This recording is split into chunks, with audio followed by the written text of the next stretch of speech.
Hey, welcome everyone to another episode of the Road to $100 Million podcast. I'm your host, as always, Dawrance Constant. Super excited to have you today and have an incredible guest on the show. We have Bethany Finch. Bethany, welcome to the show.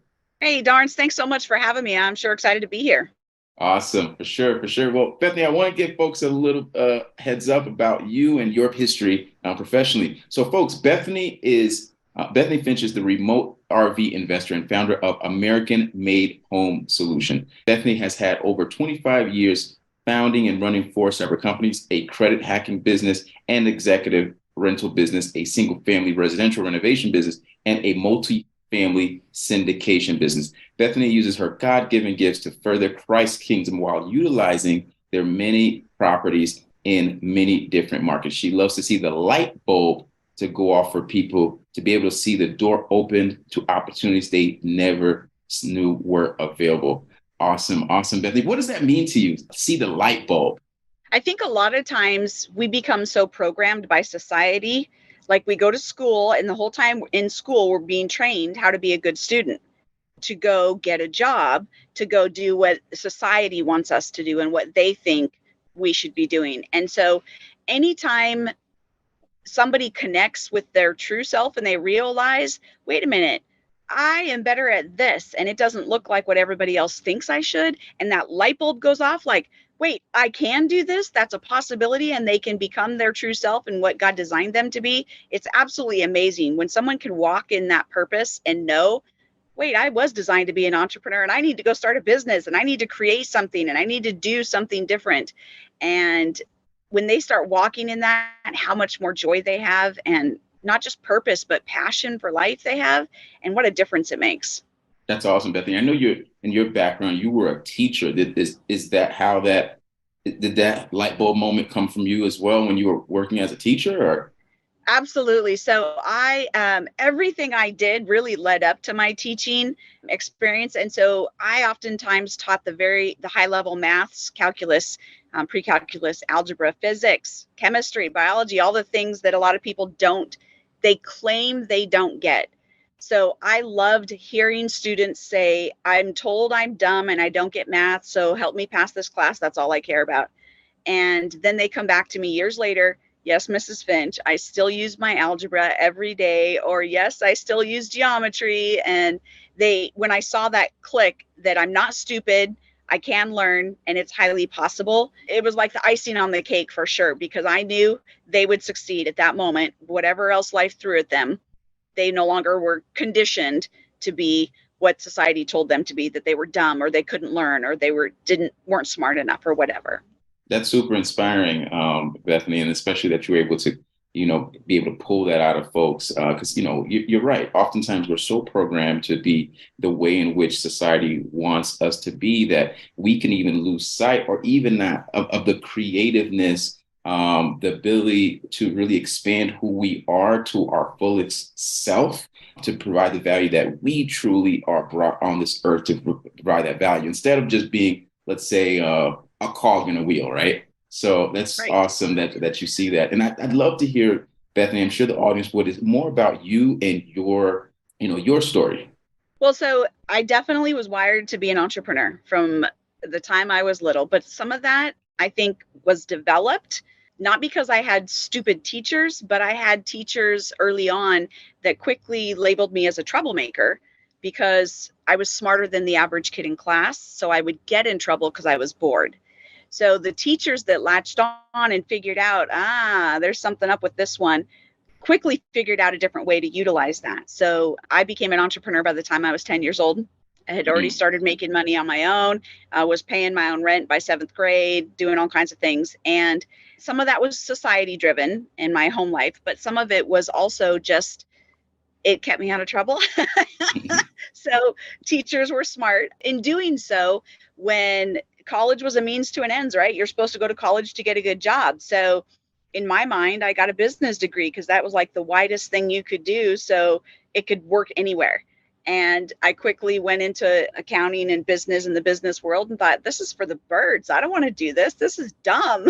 Mm, mhm. So I worked in their corporate America for about less than 5 years and said, nope, I'm out. I was not a cubicle kind of girl, and it didn't fit for me, and quickly stepped into business and started my own business then.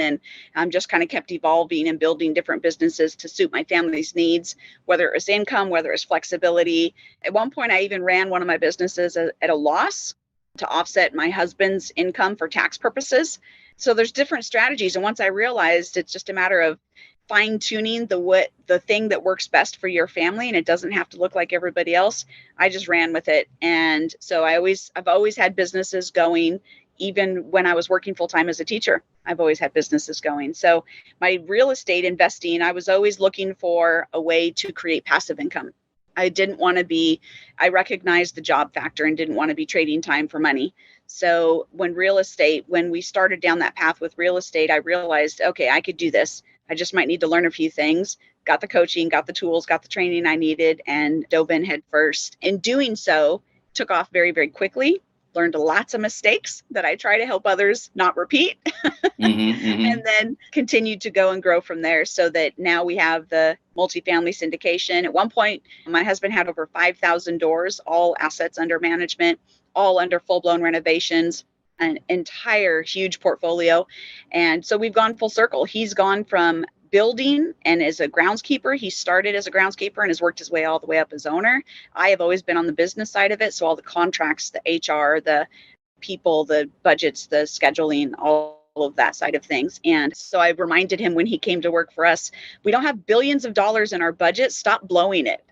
That's my profit you're spending. Right. So that's where we're at. Now we do the build to rent, which is, again, always looking at what the market needs and how to meet that need. So we are always focused on workforce housing. Workforce housing is not affordable housing, what that median income provides and what they can afford. So it's a very specific niche, but that's what got hurt the most in COVID. So we worked very closely with several of the markets we were already in and said, look, if we come to you with this, would you hear us out? And they said, absolutely. And now we have cities coming to us because the product that we're developing and how we're setting it up and how it's meeting that need and quickly, they're super excited about. So it's exciting to see that take off and running. And we're hoping to have 10,000 doors in the next 2 years.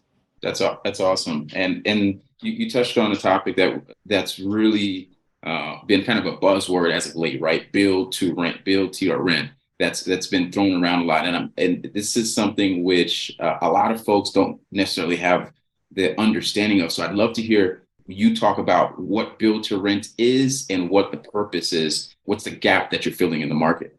So build to rent is where you're building a different product. So in a multifamily situation, you generally are building a very large, say 100-unit building or 6 or 7 buildings that have 100 doors in it. You have to wait for that entire building to be finished before you can get your certificate of occupancy. So you're waiting and waiting before you can get anybody in there. On build to rent, we're building single family homes.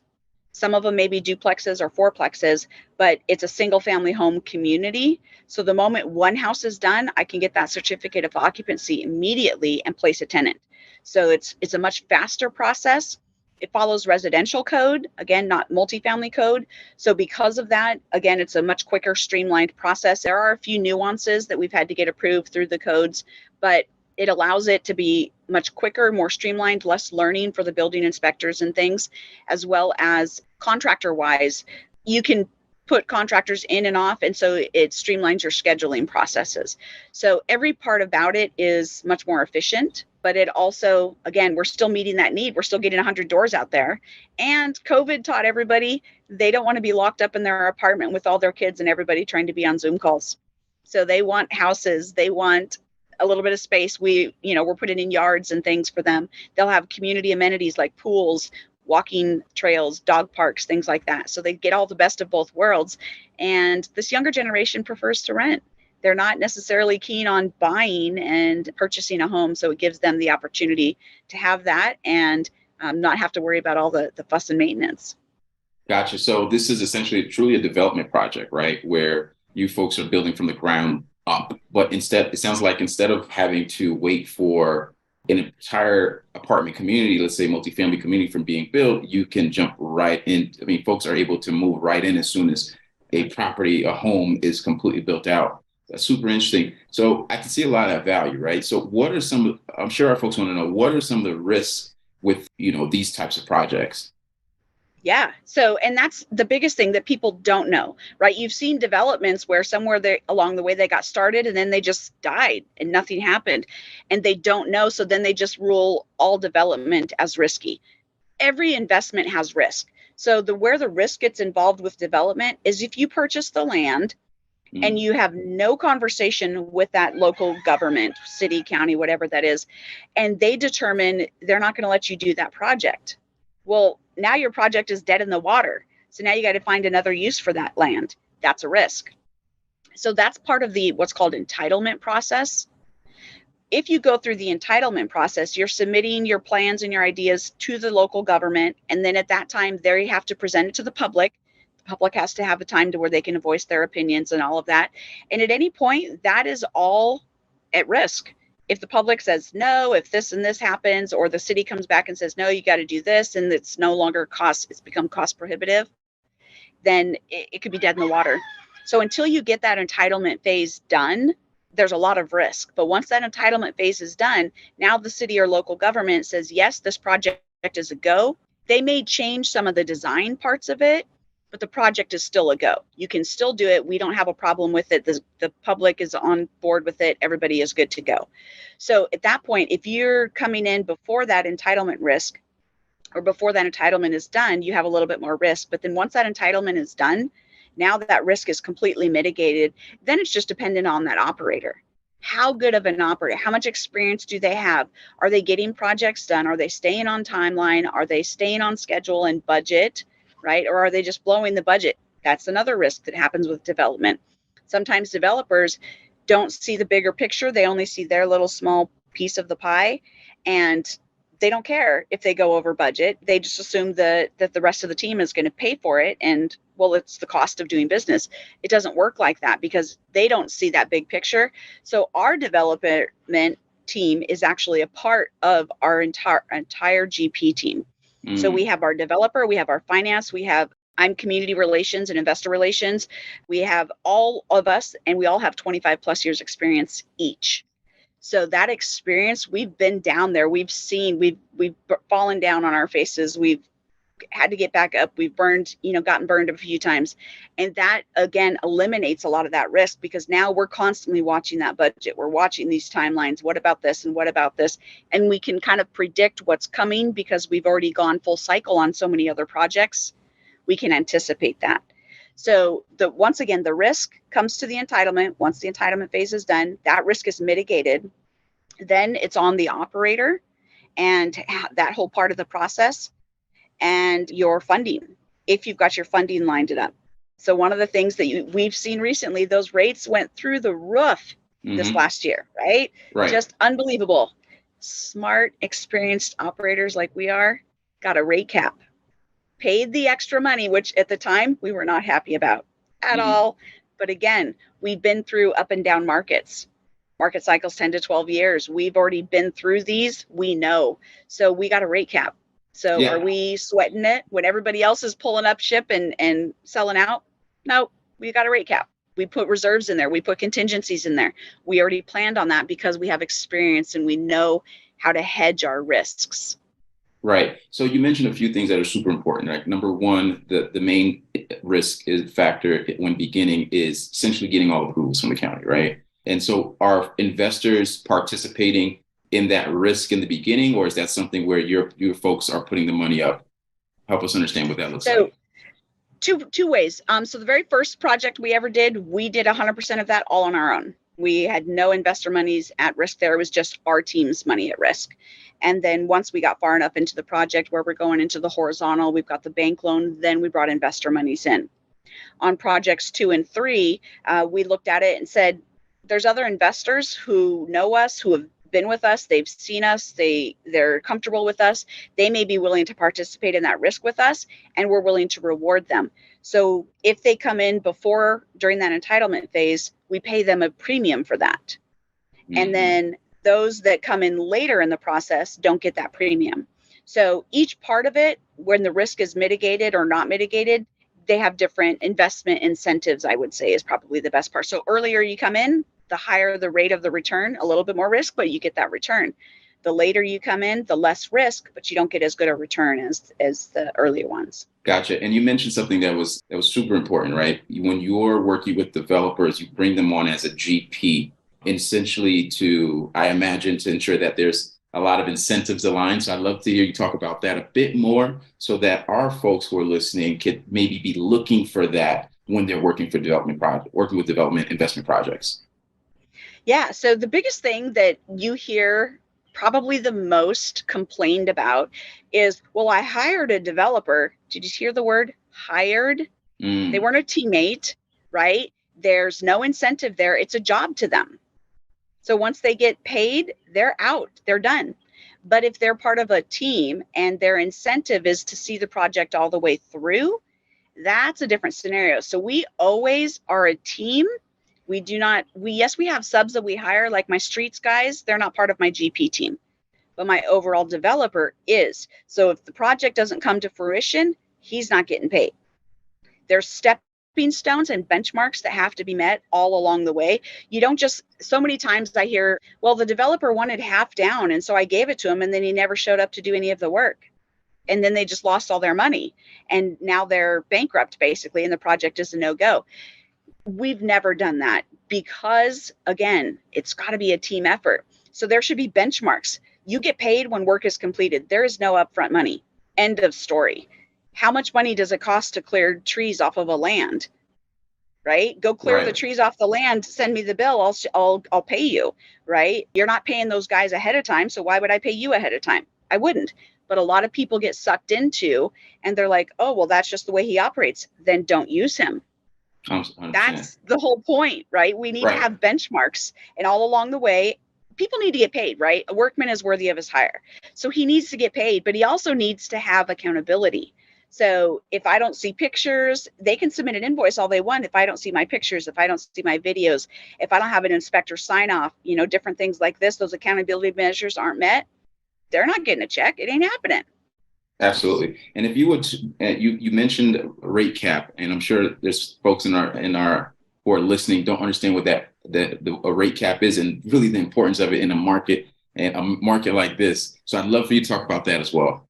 Yeah. So when we were getting our loans for our infrastructure on one of our projects, it was before all the inflation rate hikes.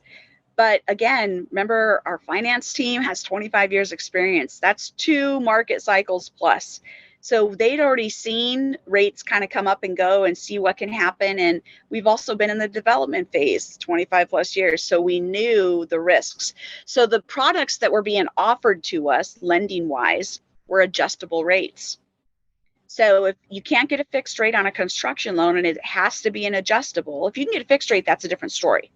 But things were starting to dry up. That was a little bit harder. So how do we get the deal done? So you go with the adjustable rate, but here's the thing. If they're allowed, they say, oh, we're only going to go up X amount, say 1 point or 2 points. That could sink your deal.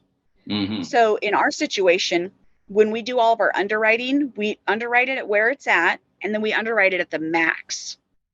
So when we looked at their max, it would have sank our deal. We would have gone into foreclosure. So we said, okay, what's it going to cost us to do a rate cap? And a rate cap is where you say, we don't let you, the lender, raise our rate above a certain amount, but we're willing to pay money up front for that. So it kind of safeguards us and them. It was very expensive. We're talking like $300,000. It wasn't cheap. Mm. And so, but it allowed us so that when things, we saw jumps every single week of 1 point. It was crazy. So when we saw that, we were incredibly thankful that everybody listened and we all agreed, spend the money, spend the money, spend the money, because now a lot of our other investors that have started down that path, they're closing up shop and they're foreclosing because the rates are too high and they can't wait it out for it to come back down. It'll come down, but they don't have the time to wait on it. They've already got investor money flowing. They didn't stagger things like we do, things like that. Right, right. Super important that you did that, right? And it's a testament to the experience that you folks had.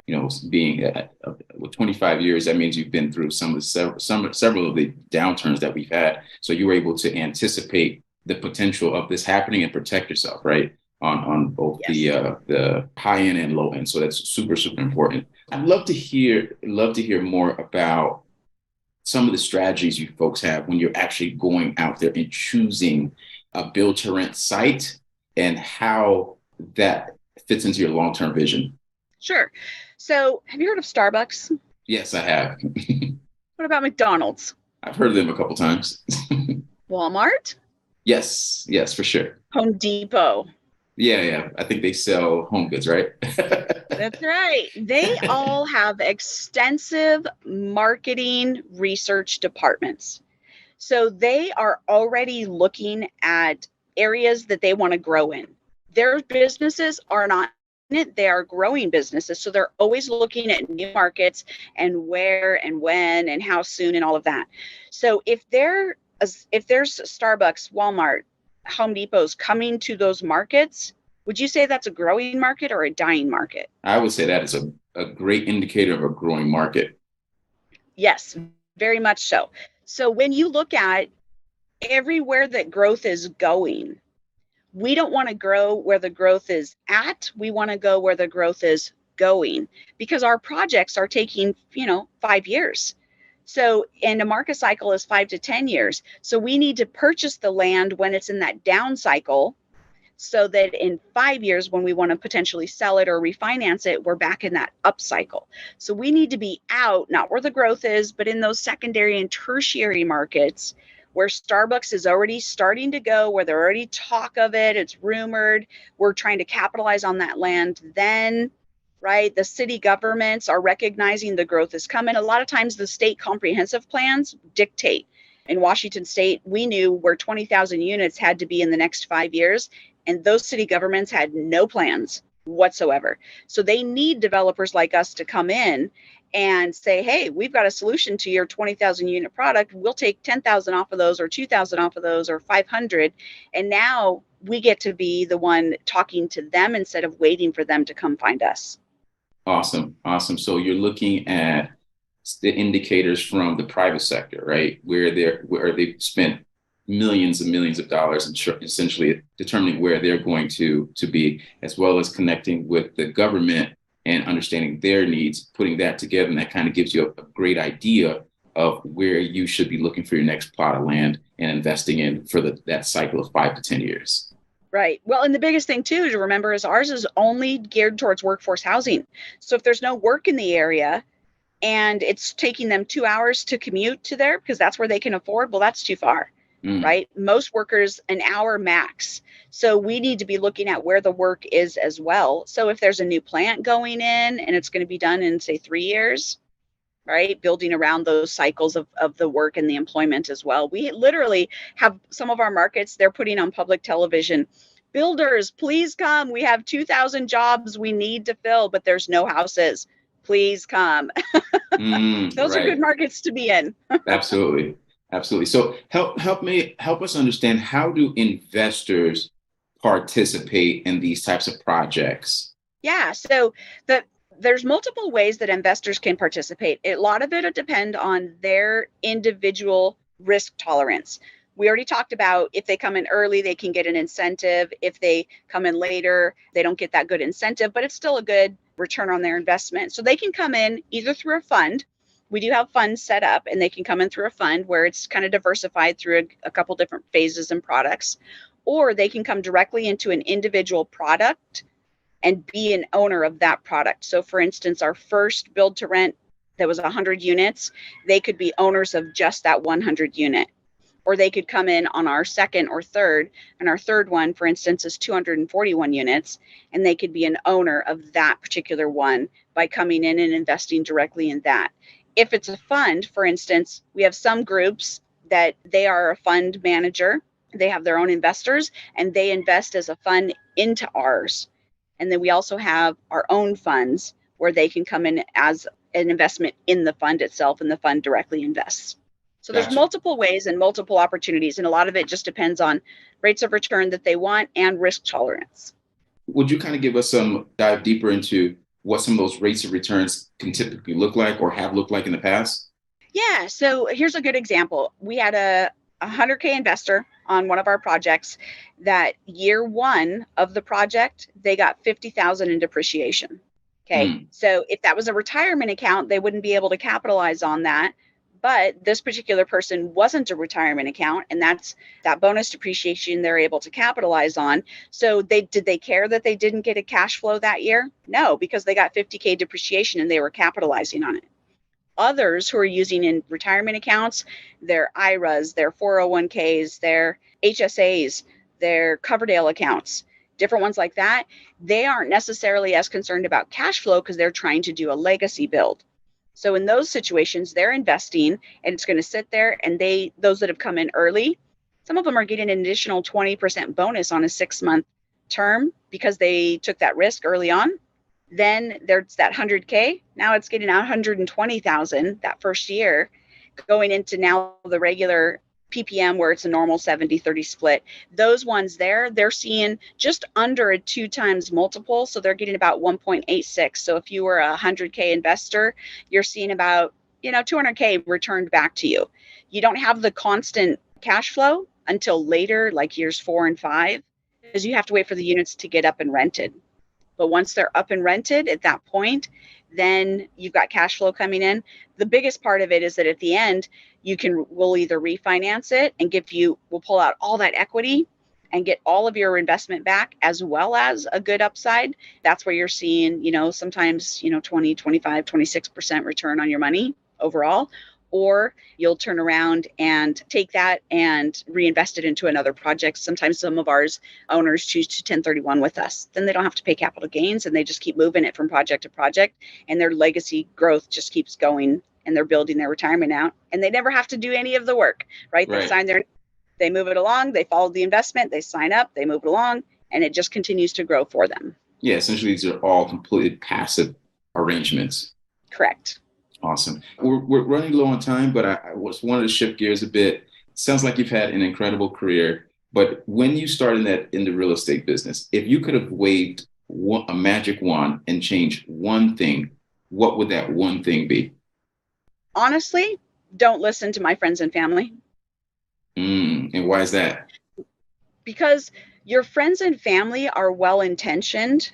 They want the best for you. They think I know for a fact, none of them are ill-intentioned, right? They love you, they care for you, they want the best for you, but they have no idea what the best is. They're not you. They don't know even necessarily your hopes and dreams. And oftentimes they don't understand the goals you're working towards. No matter how many ways you explain it, they may never get it until you see success and you're well past it. Then they might finally get a little piece of it. And so oftentimes they are the biggest discouragement. Every time I kept thinking, man, if I just had the support of my friends and family, I never had the support. And if I would have just told myself I don't need their support, it wouldn't have been such a mental drain for me. And because you get that, it's not that they're ill-intentioned, they just don't get it or understand. That's all. Understood, for sure. That's definitely happened to me before. I remember when I was a young child, bright eyes, and I was telling my dad, "Hey, I want to be a business guy." And he says, "Listen, you're going to be a doctor." Okay. And then so, go out and be a doctor. That's what we came to this country for. So having to forge that path on the opposite end as his business person definitely was a struggle for him. But after seeing a lot of my success, he's proud that I took my own path. So I definitely get that. And and for sure, and Bethany, is there anything that you want our audience to know about that you're working on that you're super excited about? Yeah, so I've gone ahead and given you our free ebook, so that's there. So I want to help educate others so they can learn how they can get these great returns without having to do the work, right? They don't have to be on the field like we are. They don't have to be dealing with schedules and contractors and budgets, and they don't have to do any of that, but they can still, I think too many of us think I could never own apartment buildings. I could never own, they only think of one house and I could be a landlord for one house, and how would that make me any money? So for me, education is such a key. So we've got a YouTube channel with 5 years of free education on it. By all means, take advantage of it. Look it up. You'll laugh. there's some old school stuff in there. I've gotten better in some areas. I'm still working on other areas, but it's free. It's a great way for you to kind of dip your toe in the water. And then our ebook helps to kind of get those juices and those thoughts flowing, things that we don't. Just be intentional about learning. When we're intentional about learning, it makes a huge difference. So that's one of the biggest things that I focused on this year, is launching a lot of those educational programs, from business credit and personal credit standpoints to just simple, how do I start an LLC and what does that look like? Business foundations, and launching that one. Simple things that in our mind we've created to be huge, but they really are simple. So for us, being able to share that educational piece, you guys are going to make plenty of mistakes all on your own. Just don't repeat mine, right? Learn from mine, make new ones. Absolutely. And what I'm sure so folks are going to want to connect with you. What are some best ways that folks can reach out to you and connect? Yeah, so we have our YouTube channel, 5 years of free education on there. You can reach me on LinkedIn. Our company name is American Made Home Solutions, and you can find us, Google us all on the web. We're there. I know that many of you guys are interested in the executive rental space and things like that. So we do a lot of education around that as well as even just setting up, how do I set my business up and what that looks like. So folks reach out to us on that and tend to move their business forward. Sometimes just taking that first step that seems the scariest launches them into a whole different plane. So Awesome. Well, Bethany, you've been super generous about sharing the knowledge that you've had in the BTR space and giving us an insight on a lot of the trials and tribulations that you've gone through and things that you've grown from. So on behalf of the audience, really want to thank you for coming on this podcast. It's been such a pleasure having you here today. Well, thank you very much, Dawrance. I appreciate you being here and inviting me. Thank you so much. Awesome.